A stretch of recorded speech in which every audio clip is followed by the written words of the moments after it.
Bienvenidos y bienvenidas, estimados estudiantes, continuando con nuestra sesión número 4, correspondiente al tema modelos económicos aplicados en nuestro país.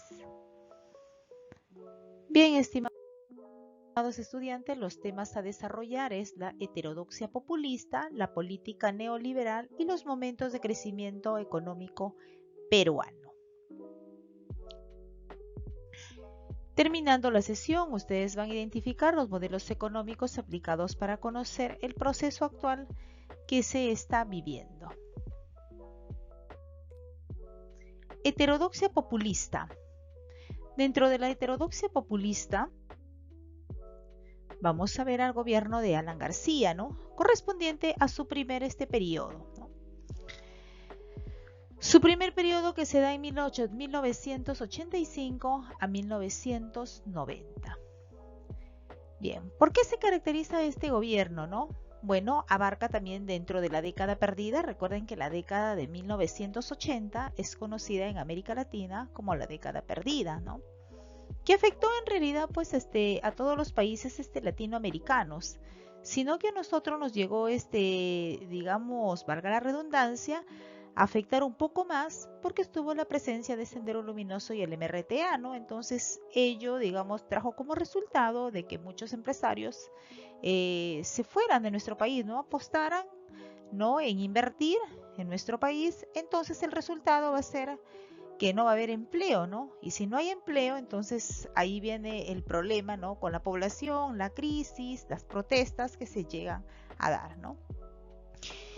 El gobierno de García ingresa en 1985 y aplica una política económica heterodoxa, ¿no? Apoyando, digamos, al empresariado nacional.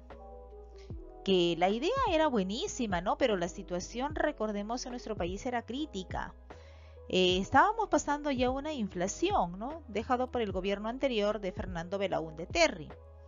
Entonces, miren, jóvenes, cuando García llega al poder y aplica la política económica heterodoxa, ¿no? Afecta más a la economía de nuestro Perú.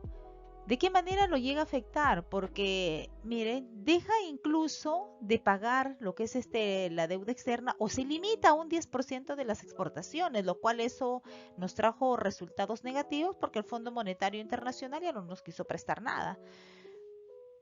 Incluso para apoyar a lo que es los empresarios nacionales, se va a crear lo que es el famoso dólar MUC, ya que el dólar americano pues estaba subiendo de manera rápida, ¿no? Entonces se crea el mercado único de cambio, el famoso dólar MUC, lo cual era subsidiado por el Estado, ¿no? Favoreciendo a los empresarios nacionales. O sea, la idea de García era dar esas facilidades a los empresarios estatales, ¿no? A los empresarios, perdón, nacionales, para que ellos pudieran invertir en nuestro país, y al invertir en nuestro país también traería como resultado fuentes de trabajo, que era lo que el pueblo necesitaba, ¿no? Pero no fue así. Los empresarios se vieron beneficiados, ¿no? Con el dólar MUC, recibieron, ¿no? Y se fueron de nuestro país. No invirtieron nada. Entonces esto agudizó más todavía nuestra crisis económica. Recordemos que también esta política económica del gobierno de García llega a afectar porque en las empresas del Estado estaban llenos, ¿no? De trabajadores vinculados al partido de García, ¿no? Al aprismo, donde resaltaba bastante pues una ineptitud, bastante burocracia, ¿no? Y la corrupción que no fue ajena con este gobierno. En 1985 teníamos nosotros a Sendero Luminoso presente y al MRTA también presente, ¿no? Teníamos una crisis económica, una crisis social porque no había empleo. El contrabando estaba viviendo su pico más alto, así como el narcotráfico, ¿no? Entonces esta política económica heterodoxa de García no ayudó en nada, más bien empeoró nuestra situación, ¿no? La situación de nuestro país. El gobierno entonces no tomó las medidas, digamos, más adecuadas, ¿no? Entonces miren una característica del gobierno de García: heterodoxia populista, control de precios, ¿no?, que tenía pues en los mercados, en los productos de primera necesidad, que eso llegó a agudizar más nuestra crisis, que de una inflación pasamos a una hiperinflación, ¿no? Aplica políticas fiscales y monetarias expansivas, reactivación a partir del consumo, ¿no? Lo cual no llega pues a dar resultado por lo que se había mencionado, ¿no? Los empresarios nacionales no apostaron en invertir en nuestro país porque lo veían, ¿no?, que se iba pues a un colapso económico, ¿no? Y eso fue así. Ya para 1988 ya nosotros estábamos ya evidenciando pues una crisis económica muy grande, ¿no? Aparte de ello, las arcas del Estado habían sido pues prácticamente tocadas, ¿no?, lo sagrado por el gobierno, ¿no? García anuncia que el país solo destinaría el 10% del valor de nuestras exportaciones para el pago de la deuda externa, poniéndose un poco, digamos, rebelde con el Fondo Monetario Internacional. Recordemos que el Fondo Monetario Internacional es el que se encarga de facilitar dinero a los países que están pasando la situación como el nuestro, ¿no?, una crisis económica. Incluso García en un populismo, él menciona, ¿no?, y culpa al Fondo Monetario Internacional de ser responsable de que los países subdesarrollados, ¿no?, latinoamericanos estén en esta condición. Y dice, ¿no?, que ellos se aprovechan de nuestra materia prima. Incluso el discurso, recuerden, del aprismo siempre ha sido el antiimperialismo, ¿no? Eso lo sabemos desde la década del 30, que Aya de la Torre se presenta por primera vez, ¿no?, a la presidencia, ¿no? García tiene ese discurso en su primer y en su segundo gobierno también, ¿no? Entonces, miren, cuando él limite el pago de la deuda externa, los resultados van a ser pues muy, digamos, muy duros para nuestro país, porque al dejar de pagar o al limitar el pago de la deuda externa, eso que significa que se va a ir acumulando más también lo que era pues los intereses, ¿no?, que se pagaban, ¿no? Por eso nos dice que esto trajo como consecuencia que el Fondo Monetario Internacional declare inelegible al Perú, dice, en futuros empréstitos. ¿Qué quiere decir inelegible? Que nosotros no teníamos acceso a un préstamo, ¿no? No quería ya el Fondo Monetario Internacional. Para ser un poco más claro, es como cuando tú debes pues al banco y no has sido un cliente que ha ido pagando, ¿no?, digamos de manera puntual, que va a traer como resultado de que ya no te van a querer dar un préstamo, ¿verdad? Entonces lo mismo llegó a suceder, ¿no? Posteriormente el gobierno ya quiere tener un acercamiento con el Fondo Monetario Internacional, pero ya no va a tener, digamos, unos resultados óptimos, ¿no? Porque el Fondo Monetario Internacional le pone condiciones, le dice, ya, ¿quieres que te preste dinero?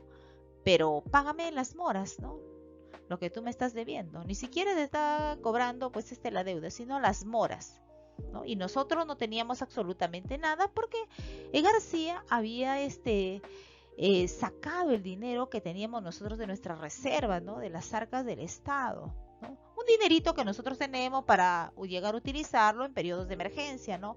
Y él lo había sacado. ¿De dónde creen que salía el dinero que él, digamos, pagaba, ¿no?, a todos los trabajadores del Estado? Porque les había, en los primeros años de su gobierno, les llega a aumentar pues el sueldo, ¿no? Entonces, ¿de dónde salía ese dinero si nosotros estábamos en una crisis, en una inflación que nos dejaba velaunde, ¿no? Y a eso se suma que no quiere pagar lo que es la deuda externa. Imagínense, todo va a ir prácticamente agudizándose, ¿no? En la década pues del 80, ¿no? Tenemos también que antes había bajado el precio de los metales, o sea, la situación era crítica, ¿no? Recuerden que somos nosotros un país que dependemos bastante de la venta de nuestra materia prima. Bien, entonces miren jóvenes, otra medida que el gobierno quiere tomar de García es estatizar la banca, pero no le da los resultados, digamos, que él esperaba, porque los grandes banqueros no iban a aceptar que se llegue a estatizar y que afecte sus intereses, ¿no?, de ellos.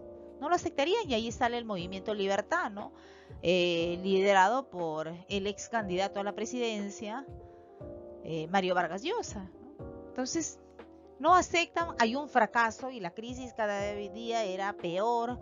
El pueblo que hacía unas colas enormes, ¿no?, para obtener los productos de primera necesidad, ¿no? Los precios muy altos, el gobierno llega a aplicar una política de subsidios, que quiere decir subsidios, que los productos importados, ¿no?, el gobierno los llega a pagar la mitad y la otra pues el Estado, y la crisis iba agudizándose cada vez más, ¿no? La inflación que encuentra García cuando ingresa al poder se va a convertir en una hiperinflación, ¿no?, que había crecido enormemente. El dinero que nosotros teníamos en nuestra arca había sido totalmente pues gastado, ¿no? ¿Para qué se había tocado? Para pagar, ¿no?, aquellos apristas, aquellos vinculados a su partido que trabajaban. Las empresas estatales se caracterizaban por estar lleno de trabajadores, ¿no?, inectos y muy allegados pues al partido, ¿no? Pero sin embargo los sueldos se habían aumentado. Bien, entonces esta política económica heterodoxa fue todo un fracaso. Los primeros años sí fue aplaudido porque subió el sueldo, hubo trabajo, pero después se agudizó la crisis, ¿no? De una inflación pasamos a una hiperinflación. Habíamos cambiado la moneda, el sol, ¿no?, con el gobierno de Belaúnde, al INTI. El INTI se llega a devaluar con el gobierno de García, ¿no? Por más que él quería imprimir más billetes con la famosa maquinita, la devaluación era cada vez más grande. Incluso el papel que se llegaba a imprimir el billete tenía más valor del precio del billete, ¿no? Y para poder imaginarnos, ¿no? Qué triste, ¿no? Aquellos que se llegaron, por ejemplo, a jubilar, ¿no? En estos años no vieron su dinero porque estaba totalmente devaluado. En aquel entonces los niños jugaban con paquetes, ¿no?, de billetes de indies porque estaba devaluado. Termina el gobierno de García y se viene a aplicar la política neoliberal. Esta política económica neoliberal va a ser aplicada precisamente por Alberto Fujimori, ¿no? Porque uno siempre se preguntó y se pregunta, ¿por qué Fujimori llegó al poder? Porque él se presenta frente a Mario Vargas Llosa. Mario Vargas Llosa, literato, era conocido, y Fujimori, bueno, en el ámbito nacional no. Él había tenido, ¿no?, cargos como rector, ¿no?, en la Universidad Agraria, pero no en la parte, digamos, del Estado, ¿no? A Fujimori le ayudó bastante para que llegue al poder sus orígenes, ¿no?, japoneses. Uno tiene el conocimiento que los japoneses tienen una cultura que resalta bastante los valores, ¿no? Algo que nosotros necesitamos porque había una corrupción enorme, ¿no? Bueno, Fujimori llega al poder gozando de bastante populismo y se queda mucho tiempo, ¿eh? Desde 1990 hasta el 2000. Ha sido el segundo gobierno que ha estado, digamos, más años en el poder. El primero fue Leguía con 11 años, ¿no? Bien, con Fujimori se llega a estabilizar nuestra economía. Nuevamente tenemos apertura, digamos, al crédito, ¿no?, en el exterior. Se llega a entrar en negociaciones con el Fondo Monetario Internacional para que nos facilite dinero, ¿no? Y se llega a estabilizar la economía. El famoso paquetazo en realidad fue sincerar los precios porque veníamos de una política de subsidios, ¿no?, donde el gobierno cubría a la otra parte, ¿no? Entonces, con el gobierno de Fujimori se sacan los precios reales, algo que en su propuesta lo había mencionado Mario Vargas Llosa, ¿no? Y Fujimori siempre lo había negado. Pero sin embargo Fujimori es lo que llega a aplicar. Además era la única manera para salir de esa crisis abismal, ¿no?, que nosotros estábamos pasando, ¿no? También se llegan a dar las reformas estructurales, ¿no? Hay apertura al comercio exterior, renegociaciones nuevamente, ¿no?, con la deuda que había aumentado. El sector privado va a cumplir un rol principal porque va a ser, digamos, aquel motor, ¿no?, del crecimiento, y que por lo tanto, digamos, también va a crear nuevas fuentes de trabajo. Recordemos que con el gobierno de Alberto Fujimori se llegan a privatizar, ¿no?, muchas empresas, ¿no? Una política de privatizaciones, ¿no? Consejos del Fondo Monetario Internacional, ¿no? El sector primario exporta e importa, si quieren manufactura, ¿no? Importa, ¿no? Se sigue dando. Entonces miren, este gobierno populista, paternalista y clientelista también de Alberto Fujimori, tampoco fue ajeno a los escándalos de corrupción. Además, en 1992 ya viene su escándalo de corrupción, que su misma esposa sale a comentar, ¿no? En cuanto al mal manejo que hacían de las donaciones de la ropa que venía pues de Japón. Ya después ya hemos sido nosotros testigos, ¿no? Con las evidencias de la corrupción en la cual él pues ha estado involucrado y por la cual actualmente pues se encuentra purgando condena, ¿no? Bien. Régimen económico del modelo neoliberal aplicado por Alberto Fujimori. ¿Qué nos dice? El modelo político y económico que tiende a reducir al mínimo la intervención del Estado, ¿no? Que se va a dar. También plantea la desregulación económica, que es el fomento de las economías abiertas, ¿no? Poca intervención del Estado y se da el impulso a la política de privatizaciones, ¿no? Las ex cooperativas, ¿no? Se comienzan a privatizar, ¿no? Se privatiza el sector minero, se privatiza lo que es la empresa de ferrocarriles, se privatiza lo que es Aeroperú, ¿no? Todas las empresas estatales, porque había, digamos, por ahí también un pretexto, ¿no? Y eso fue de que había bastante, digamos, corrupción, mal manejo dentro de estas empresas que no generaban ingresos, ¿no? Entonces, una alternativa, ven, pues, privatizarlas, ¿no? También plantea la desregulación económica que ya hemos ido viendo, ¿no? Sobre todo acá enfocándonos en el impulso a las privatizaciones, que algo que ha sido, digamos, también bastante criticado, ¿no? Porque al llegar nosotros a privatizarlo perdíamos ya todo, ¿no? Antes lo que era pues Aeroperú, Entel Perú, el Centromin Perú, Sider Perú, ¿no? Pesca Perú, pertenecían estas empresas estatales pues a nuestro país, ¿no? Luego pasan ya a manos de capital privado, ¿no? Trayendo como resultado también algunos despidos, ¿no? Que se va a dar. Bien, la función del Estado se reduce a ser garantía del equilibrio social y favorecer de la actuación del capital privado, ¿no? A quien le llegan a dar pues muchas facilidades, ¿no? Al capital privado en cuanto a lo que son las inversiones, ¿no? Ahí vienen todas estas empresas, ¿no? Que no son de nuestro país, vienen acá pues a invertir, ¿no?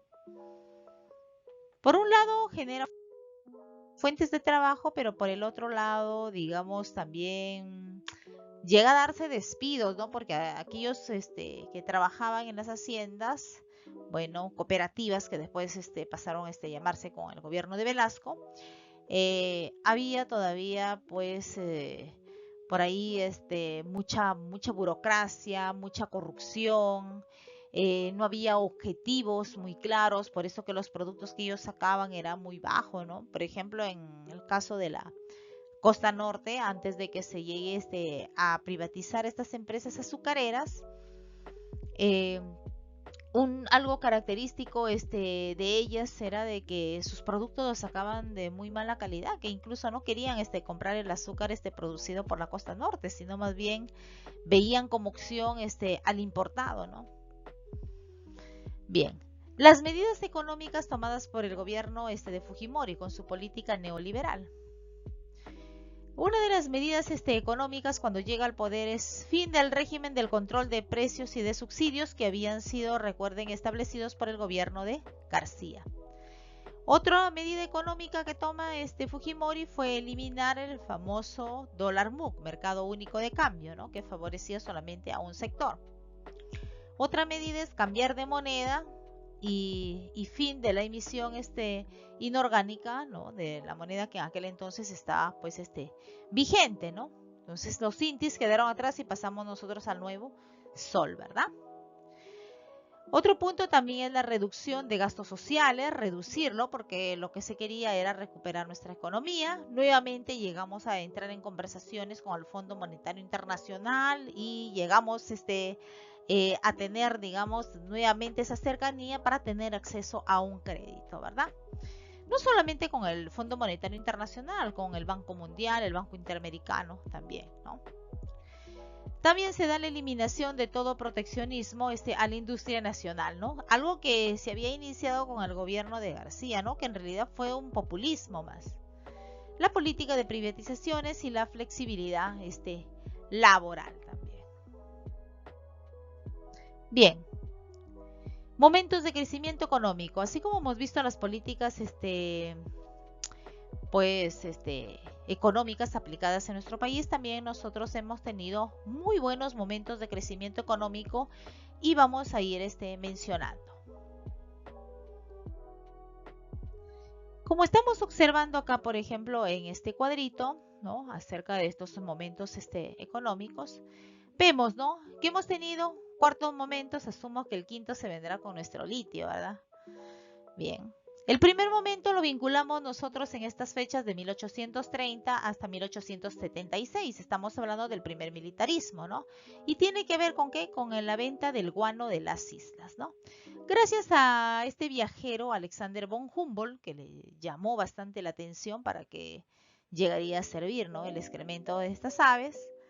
Es que se llegó, digamos, a tener conocimiento que era un gran fertilizante. La ciencia todavía no había avanzado, entonces en Europa querían nuestro guano. Comenzamos nosotros a vender y hubo un ingreso de un 80%, ¿ah? Que con ese 80% tranquilo nosotros hubiéramos pagado la deuda interna y externa que teníamos, ¿no? Al inicio de la etapa republicana, pero no se llegó a dar pues con el gobierno de Castilla, más bien se invirtió en muchas obras, ¿no? Bien. Esto no iba a ser toda la vida, por algo Jorge Basadre lo llamó la prosperidad falaz, porque no duró toda la vida. Nosotros debimos aprovechar, ¿no? Ese momento. La ciencia avanzó y salió otro fertilizante y lo desplazó al nuestro, ¿no?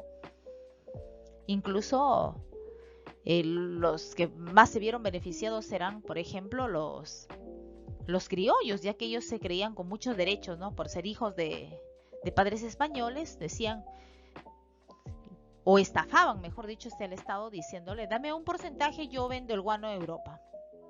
Y recibían por adelantado su comisión, por vender. Regresaban al Estado y le decían, mira, espérame un mes, 2 meses, ¿no? Todavía no me pagan, cuando ellos habían cobrado también, ¿no? El segundo momento económico lo vemos en 1894 hasta 1929. Estamos hablando casi del segundo civilismo y parte del oncenio, ¿no? Porque el oncenio se da hasta 1930. Acá el rubro, digamos, económico va a ser nuestra azúcar, ¿no? Por el contexto, si estamos en 1894, el contexto de la Primera Guerra Mundial, ¿no? Que llega a estallar en 1914. Entonces hay demanda de lo que es el azúcar. Incluso nosotros llegamos a superar la producción a Hawái, ¿no? Hawái ocupaba un lugar, pues, en un nivel muy alto, ¿no? Después nosotros lo llegamos a superar. El tercer momento económico lo vemos ya vinculado ya a lo que es la minería y la pesca, y va a abarcar desde 1943 hasta 1976, ¿no? La pesca y la minería, ¿no? Hasta el día de hoy, por ejemplo, la minería no es una fuente, ¿no? de ingresos. Y si los países que a nosotros nos compran, ¿no? esta materia prima, su economía si llega a quebrar, a nosotros nos afecta porque nos quedamos solamente ahí con la materia, no estamos en la capacidad de transformarla, ¿no? Nosotros solamente lo exportamos, lo vendemos y recibimos un ingreso, ¿no? Entonces este tercer momento está en el rubro de la minería, ¿no? Estamos hablando de 1943 al 76, ¿no? Y también la pesca, ¿no? Vemos, pues se vive el famoso boom pesquero, ¿no? Gracias precisamente a las gestiones de Luis Banchero Rossi, que va a ser para nosotros poder exportar, ¿no? Lo que es la harina de pescado. Llega Velasco en la década del 70 y se deja ya de explotar, ¿no? A lo que es la anchoveta, porque la anchoveta en realidad estaba a punto de desaparecer, porque había una sobreexplotación por la demanda que había, pues, digamos, de la harina de pescado, ¿no? que tenía en Europa. El cuarto momento económico también lo vinculamos a lo que es la minería hasta la actualidad. La minería es nuestro principal, digamos, rubro, ingreso que nosotros tenemos y es el pilar de nuestra economía, ¿no? Imagínense, ancestral, ¿no?